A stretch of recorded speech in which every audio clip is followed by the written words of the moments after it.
Welcome back to the Zoo That Soup podcast. We are here with a man who, honestly, for Missouri fans, needs no introduction. He is I think he's on my Mount Rushmore of Missouri football players, and we couldn't think of anyone better to be here for Border War Week. Jeremy Maclin, J-Mac in the house. Appreciate you joining us. Coach Jeremy Maclin, I should say. Yeah. How are things with you? Well, first, appreciate you guys having me. Things are good, man.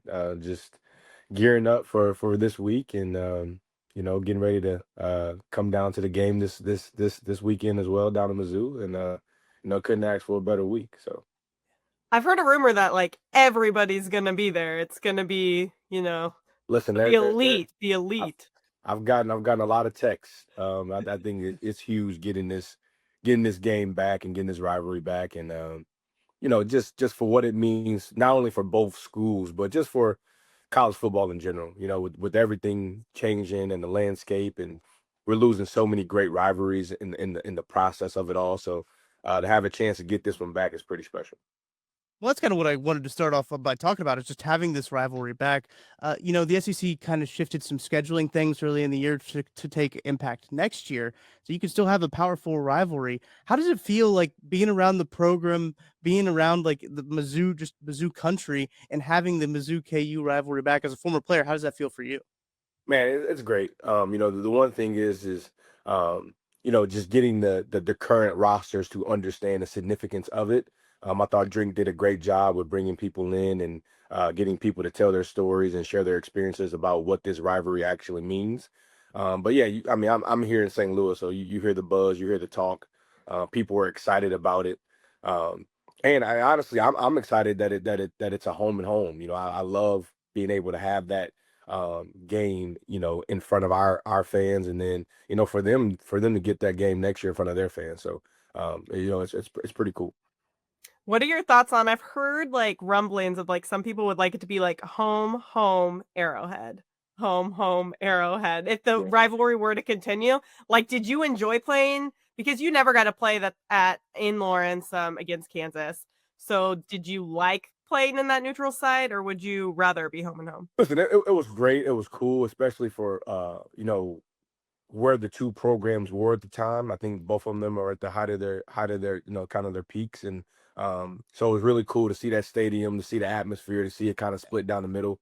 I played Illinois in the Dome, so I never really got a chance to play, what they call, I guess Nebraska. So that also was really cool as well. So the neutral sites is fun, but I mean, it's something. I mean, as a guy who loves to play in front of his home crowd, it's something about being able to play your rivalry at home. It just adds a different element to it. J-Mac, I was starting to do a little bit of research into, how you've done against Kansas in your career. And look, it's kind of this surprised me. Kansas, I think, is the third highest team you have yards against. I guess I'm going to throw you on the spot here. Trivia question: do you know the two teams ahead of Kansas that you have in terms of receiving yards against? Just total in your career. I think it's Colorado and Kansas State. I was going to say, and it's not just like K-State, it's at K-State. I'm pretty positive it was the at K-State game. Yeah. So I think it's Colorado and Kansas State, yeah. Yeah, you nailed it. Kansas State, 261 yards on 17 catches. Both 17 catches, by the way. Interesting enough. Okay. And 242 yards against Colorado. Some big games there, obviously. Big games against Kansas as well. I just want to know, you only played the rivalry for 2 years. What are some of your fondest memories from this rivalry? I mean, it could be on the field, it could be off the field. I know there's a lot of stuff that goes on in between the two fan bases, at least, but what's kind of the memory when you think of the Border War? What's the one thing that sticks out to you?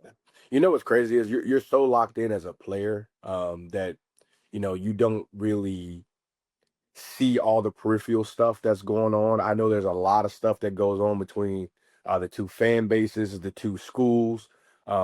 And I think right now with social media, it's probably a little bit more accessible too, to be able to see and get a hold of. But man, you're so locked into it. You're so locked into like what's going on, and especially in 07, we're trying to get the number one ranking in the nation. We're trying to play for a Big 12 championship. And then we're trying to do all that while still understanding the significance of this game. And Kansas at the same time is playing for a number one ranking. They're playing for a Big 12 championship. They're playing for a chance to play for a national championship as well. So, you I think that game alone stands out the most. Because of what it meant beyond the rivalry. Right. The rivalry was definitely at the forefront, but man, you talk about first number one ranking since I think 1960.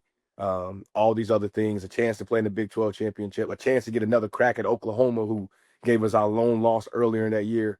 So it was a lot of things going on. So I think that game definitely stands out the most.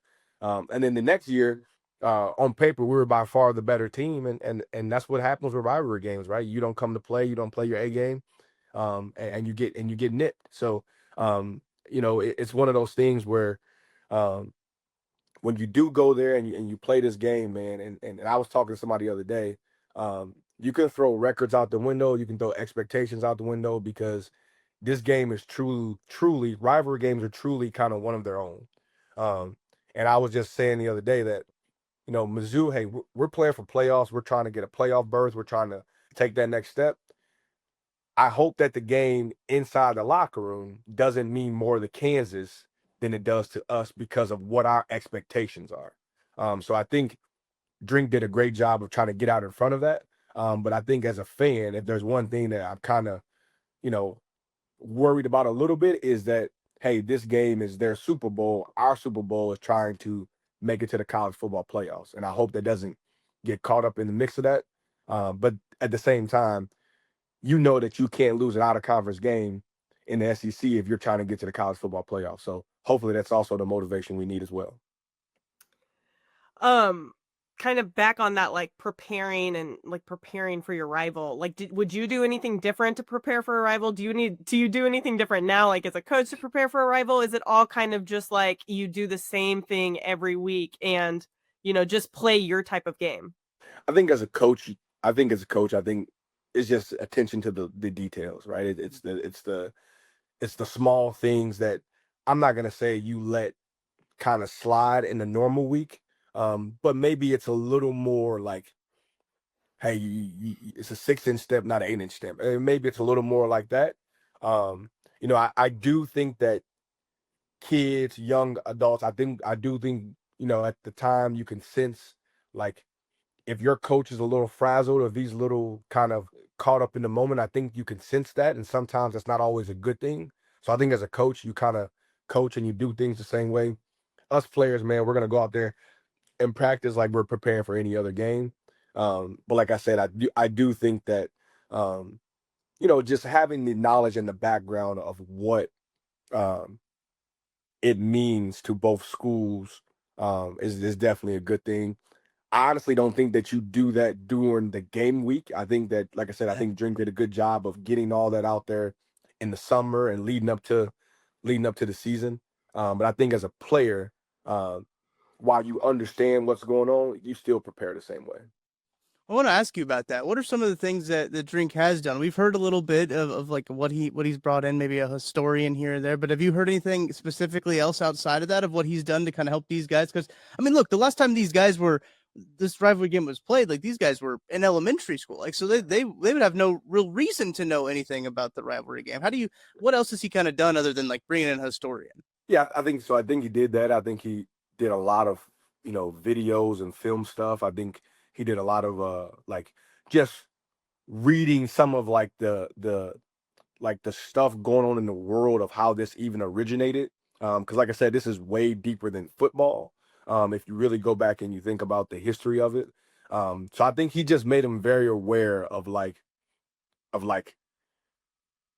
how big it is in the grand scheme of things.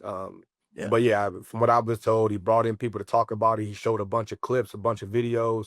I know GP was a guy that he definitely leaned on to kind of understand like the significance of it. And I guarantee you, because I play in one here in St. Louis against Webster Groves, and you get people. Sometimes people don't even want to talk about how great of a season you had or what you did. We went to the Final Four last year, but it's all about, hey, did you beat Webster? There's gonna be a fair share of fans out there that, hey, if we go 6-6 this year and we beat Kansas, right? Like to them, like that's what needed to happen. Now, clearly, we got higher goals right now, but I think that's how big it is. To put things in perspective for you, that's how big it is. Well, and you also look back at the 2007 season, like we also played that game during rivalry week. Like it Yes. wasn't a week Yeah. 2 thing. So it was like the height of it. At the end of the season, everything's on the line. A little bit different this year Mm. with it being so early, but I feel even back in 2007, like everybody's still kind of talking about Kansas a lot, even though I would say their schedule was a little bit easier than our schedule back then. But Definitely. like, did you guys feel like underdogs? Because I don't know if I don't think Mizzou feels like an underdog this year, but they're not ranked and people aren't ranking them. So I feel like there still is a little bit of an underdog mentality. I think it's perfect for drinking them. I think something to prove, right? That's been their motto. Something to prove. Okay, hey, we won back-to-back 10-win seasons, and you guys don't want us ranked in the top preseason top 25, and we go out there and take care of business the first week, and we're still not ranked. Okay, well, it's still that something to prove mentality. Back then, there was no doubt in our mind that we were better than Kansas, right? I think everybody knew it. I think the national media knew it. I just think that they were undefeated at the time and we had taken an L. So I don't think that you could have ranked us ahead of them. But on paper, personnel wise, I think top to bottom, everywhere you sliced it, we were the better team. Um, but you get there and that game's a one possession game because like that's what that meant. And they were well coached. And then sometimes all you need is a little belief, right? And that's a great thing about sports in general. But college football, you let a team, or football in general, you let a team stick around that you're quote unquote better than. I mean, they're on full scholarship just like you are. So anything can happen at that point. But as you're talking about us, the players or internally, we thought we were definitely a better football team than them. I mean, that game is probably one of the best football games I can remember watching. Truthfully, that '07 Missouri game, the atmosphere of it with an Arrowhead, the nighttime, everything, man. Like, if this Missouri Kansas rivalry can get back to that level, where both of these teams, like, look, Kansas is trending in the right direction. Yep. I mean, they're not to Mizzou's level yet, but like they're trending in the right direction to make this a respectable game. And I think that's what college football needs. College football needs rivalries like that. It needs games that are of highest importance. I don't ever think it's going to go back to like being that rivalry week, Maggie, like you were talking about there. But like, Iowa State play on week 2 every year. Like it could be one of those week 2 rivalry games that could really grow into something. As I mentioned earlier, with the SEC schedule changing, you got to play a Power 4 team. It almost seems like it's a perfect marriage at this point for these two programs to agree to play each other in the near, just forever, pretty much. I think. I think it makes a lot of sense. I think the thing that I love right now about college football and the landscape, and listen, I was never a huge transfer portal guy. I was never a huge, but what it has done is it has kind of spread out kind of the talent a little bit, and that's why you're seeing, you know, Florida State not just beat Bama, but kind of physically dominate them, right? You see Virginia Tech, who end up losing the game, but physically were in that game for 3 quarters. And I think some of these teams that we're used to seeing being really good teams, and then some teams that were maybe not so, but like I think it's now giving everybody an opportunity, especially now with the NIL stuff and if you have resources and all that other stuff. Absolutely. It's making it a little more even across the board where, hey, you may only be 2 deep as opposed to, Bama not having 6 first-round receivers on one team. So like I think that's now kind of what I kind of like about it. So now, all right, well, who are your better coaches, right? Who can recruit better, right? Who creates a better environment for these kids to go in and be successful, right? Who develops a little bit better, right? Because yeah, like you can go get a transfer portal guy, but like sometimes they don't always pan out. So, I think it now comes back to a little bit of that development, but I think it comes down to like, okay, can I recruit this kid to make this kid feel like he's at home to come here and help this team win and all these other things. So that's what I do like about kind of what has kind of transpired a little bit in college football. Yeah, I think Drinks really relied on the transfer portal, to be honest. We've talked in a couple of our episodes about uh, the the experience that we have on our team. And Mhm. Tucker makes a spreadsheet. Excuse me. Tucker makes a spreadsheet, and it has they're all color coordinated, and we have a lot of red on there. We don't have a lot of incoming freshmen coming in right now in this 2026 class, but the way the Drink uses the transfer portal, you don't really need it, because I don't feel like he's going to use, freshmen to replace these fourth year, fifth year guys anyways. So it does make it a lot easier for teams like Mizzou to compete. I J-Mac, I only got a couple questions left for you before we get you out of here.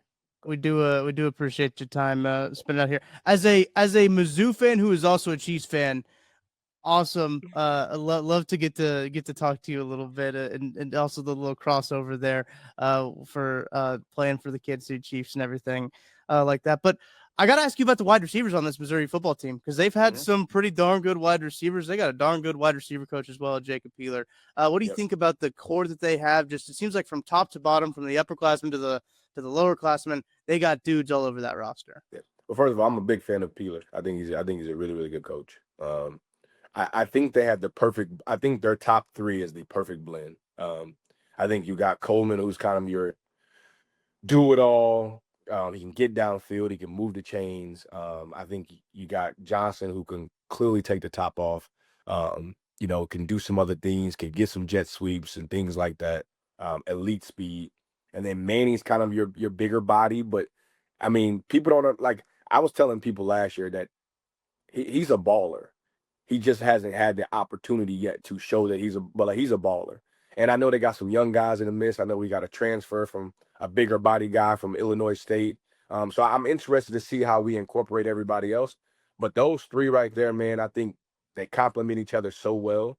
And then not to mention North Fleet, and a guy that nobody was talking about, who I knew was pretty athletic just from being here in St. Louis, and was Jude James. And I don't know what type of role he's going to have moving forward. But I was able to see him in high school. I was able to watch him in high school a little bit. And, he's kind of he's not your 6'5", 6'6" guy, but he's thick, and he can catch the ball, and he can run. He can do some really good things. So I think that core, that receiving core is pretty solid. There's not really a weakness there. Those guys complement each other pretty well. I love seeing all the talent from St. Louis and Kansas City go to Mizzou. And I know that was a big thing, I feel like, on that 2017 with like you and Martin Rucker and Chase Kaufman. And like, I'm good friends with Tyler Llewellyn and his family. So like them, we had so many people from the state of Missouri, and it's just really cool to see them succeed. And I think that Drink's done a good job with like all this NIL stuff to keep those guys at home. But like, how important was it for you when you were deciding where you wanted to go, to like, did proximity play a role? Yeah. Was it just the staff? Well, so for me, right, I was kind of, I'm not going to say that first big time St. Louis kid to go to Mizzou, because there was some before me, but I think I came at a very like pivotal time. And I'm not sure if I don't go there. I don't know if Blaine Gabbert comes. I don't know if some of these, Sheldon Richardson, I don't know if some of these other high-rated guys come. Stars are just what they are. They're stars, right? Because you still got to go out there. You still got to lace them up. You still got to go out there and play.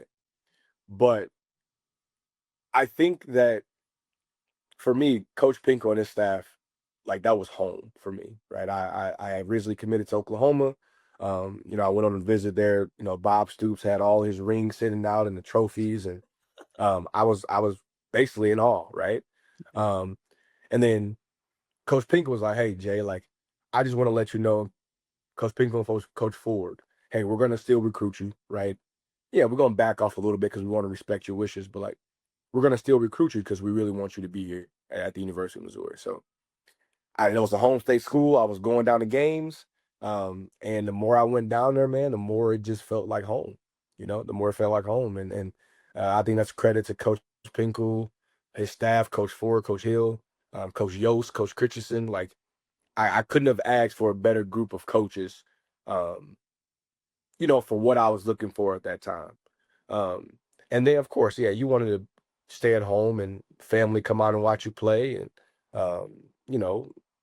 we didn't have the means for them to drive to Oklahoma every weekend and come play. We didn't have the means to go to UCLA or Texas Tech or South Carolina, some of these other schools that I were considering. So for me, it just kind of all the chips fell in the right place, and it became where I needed to be. But yeah, to touch on what you said, like Drink has done a phenomenal job in the state of Missouri. I think Kansas City, St. Louis, both, and even guys who he maybe doesn't get the first time around, right? They're coming back. So Kevin Coleman, Toriano Pride, got the tight end from the Ohio. Like, so it's been a really, really good thing to see. And earlier when I was talking about, it's not necessarily with the landscape and the transfer portal, it's not necessarily like the development of kids. It's how well your in-state kids do at your school. And I think that is going to be huge with the success that I think some of these schools are having, in particular us, because we have we got Kansas City and St. Louis. There's no other big time schools that we're competing with in-state. Right. So I think the more success, the quicker we can develop those kids and more success they have, I think that does nothing but just puts us in that category to be able to compete, not just once, twice, maybe, but like every year with some of the quote unquote blue bloods. That's great. That's great stuff. Maggie, you got anything else I got one final question, but you got anything else before we get out of I have one final question too, and it's just for the fans. When you're typing Kansas, do you lowercase the K? You want me to be honest with you? Of course. So early on, I want to say when I was in school or right after, yes. Now I'm being a coach and me having relationships with these coaches in Kansas, and some of my kids may want to. No, I do not. I'm sorry. I respect it. I respect it. Coach, we obviously know you got, big game coming up this week. Missouri high school football underway. How are the boys looking this year? How are the Pioneers shaping up? We're 1-0. Won our first game. It was very much a first game, sloppy.